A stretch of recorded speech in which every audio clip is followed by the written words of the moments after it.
Hello. Module 3. Draw female and male reproductive system. Describe which hormones influence sperm production and how that feedback loop works. Describe which hormones regulate the ovarian cycle and how hormones influence the uterine cycle. Okay, we'll do our best. Let's first go over the drawings. I have drawn the male reproductive cycle. Right there, everything is labeled. Okay.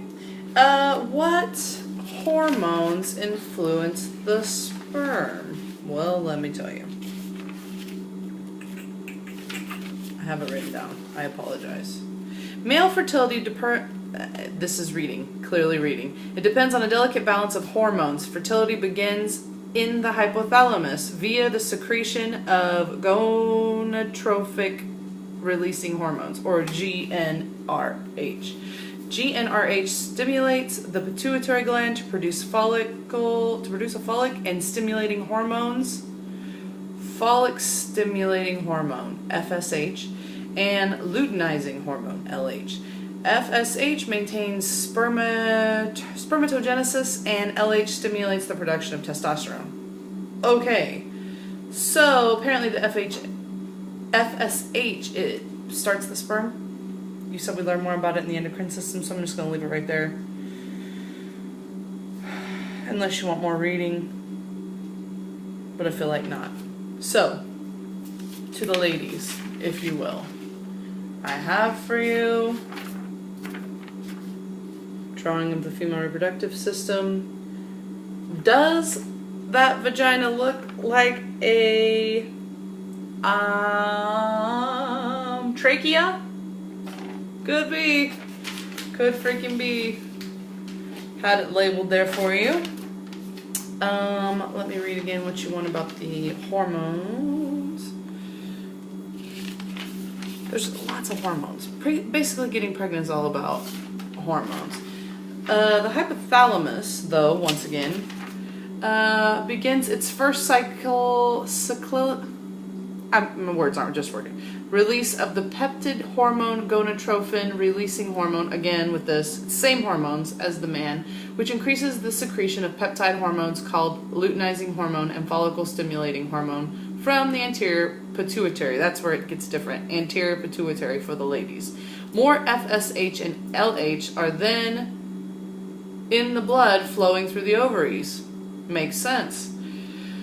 The ovarian cells making up the follicles respond to the FSH by maturing an ovum. Some of these follicular cells are also begin producing their own hormonal signals that prevent other follicles from maturing. The steroids called estrogen. It all makes sense, this paragraph. It really does. And inhibit the further relief of FSH from the anterior pituitary. Low levels of estrogen and peptide hormone inhibin. About halfway through the cycle, on average 14 days since the last menstrual flow began, there's a measurable decrease in the woman's basal temperature followed by a rapid increase in temperature and her blood level of LH. Now listen, this to me